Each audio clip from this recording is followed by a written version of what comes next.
Can you believe what you have been seeing on CNN today, ladies and gentlemen? Can you believe it?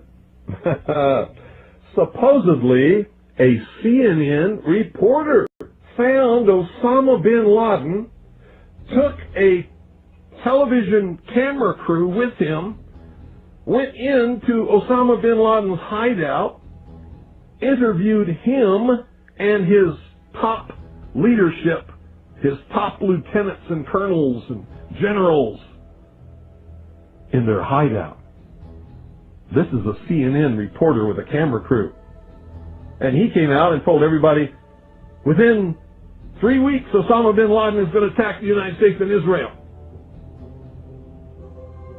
Now, don't you think that's kind of strange, folks? You see, because the largest intelligence apparatus in the world, with the biggest budget in the history of the world, has been looking for Osama bin Laden for years and years and years, and can't find him. A reporter from CNN and his little camera crew got in to Osama bin Laden's secret hideout and conducted an interview. If you don't believe me, tune into CNN. They're probably running it right now as I'm speaking. And if you believe it, you are one of the stupidest jerks that ever lived on the face of this earth. And whatever is going to happen that they're going to blame on Osama bin Laden, don't you even believe it. When in hell are all you people going to wake up?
It was a military plane. And the plane wasn't no airline or anything. It was a twin-engine, big gray plane. We watched the first explosion. As we're watching the buildings, we saw a black, very large airplane fly right into the second building. It came at it south, right in front of our eyes. It was so surreal, like a movie set. Were you close enough to be able to see any markings on the airplane? It definitely did not look like a commercial plane. I didn't see any windows on the sides. I think a bomb went off in the lobby first, then a plane hit the building. But then another plane hit the other building. But when I was coming through the doors on the other side of the Trade Center, something, either they blew the lobby up or something, because it blew the glass out of the doors and knocked us all down. You're in the building trying to help people, and it's exploding on your side of the building. So I don't think it can get any worse than this. It wasn't from the jet fuel. No way.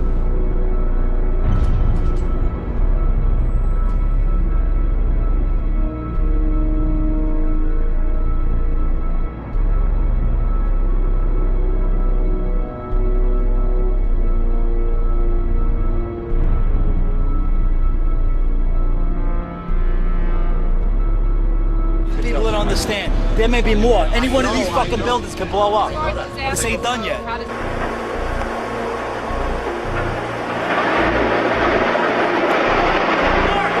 See the firemen assembled here, the police officers, FBI agents. Towers. A huge explosion now. We're going to all of us.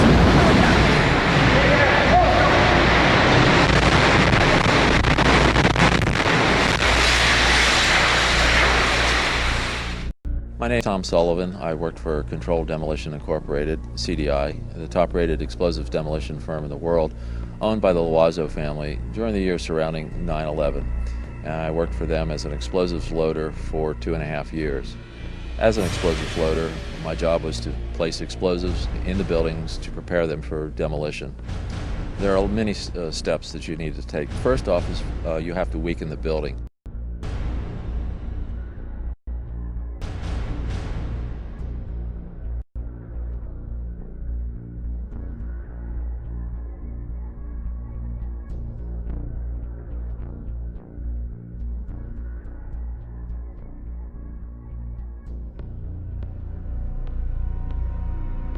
To weaken the building, that means the staircase, all the staircases have to be cut at intervals.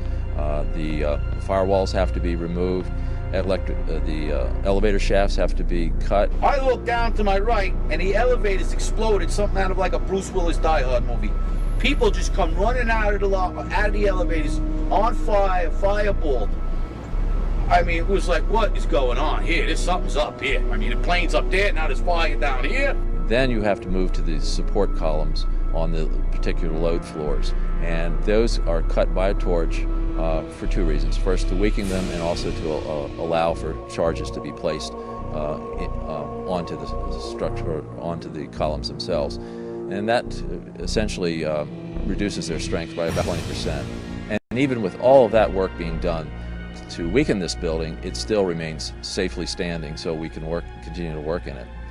The story that just a few columns can cause a synchronized global collapse, an implosion, is, well, that's just nonsense.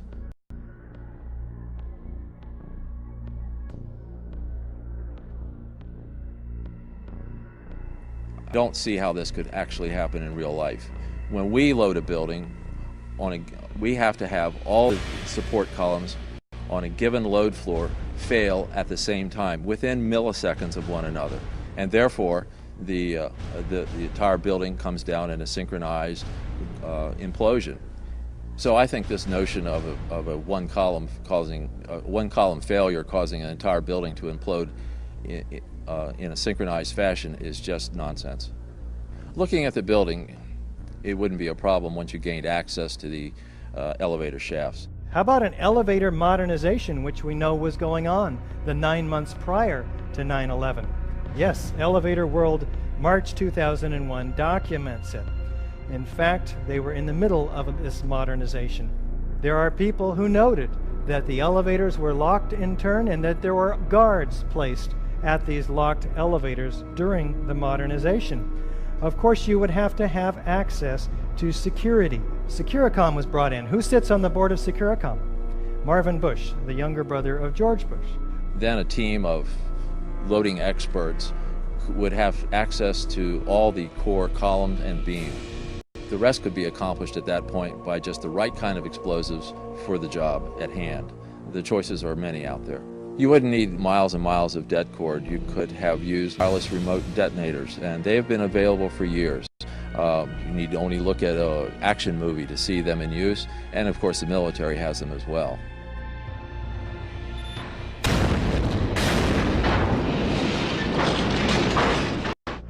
You want to call your mother or something?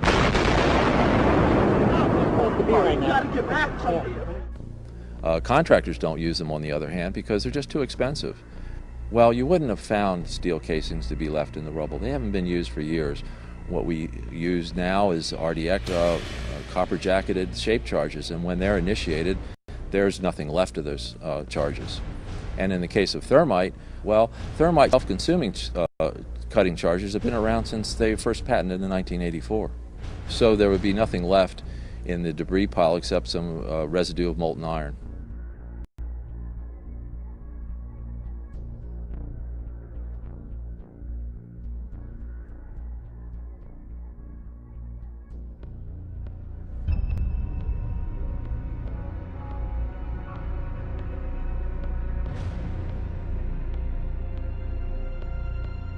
get down below and you'd see molten steel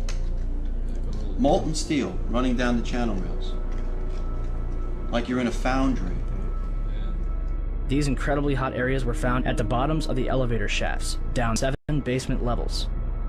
The molten steel was found 3, 4, and 5 weeks later when the rubble was being removed. He said that molten steel was also found at World Trade Center 7. The highest temperature was in the east corner of the South Tower, where a temperature of 1,377 degrees Fahrenheit was recorded. The molten steel in the basement was more than double that temperature.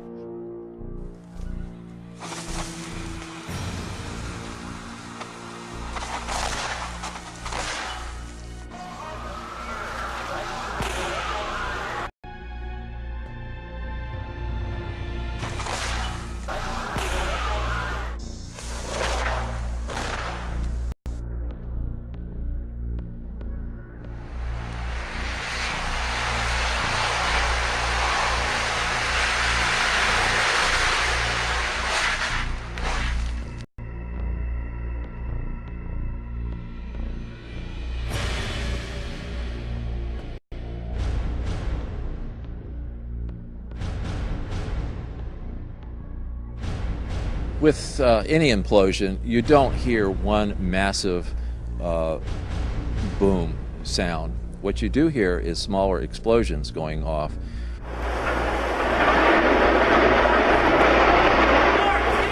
Mr. Sunder of NIST has said that you would, if this had been a controlled demolition, you would have heard a large, massive bomb going off. The World Trade Center. You can see the firemen assembled here, the police officers, FBI agents, and you can see the towers. A huge explosion now. What in reality happens with a controlled demolition is you hear a successive, progressive, smaller waves of smaller explosions going off.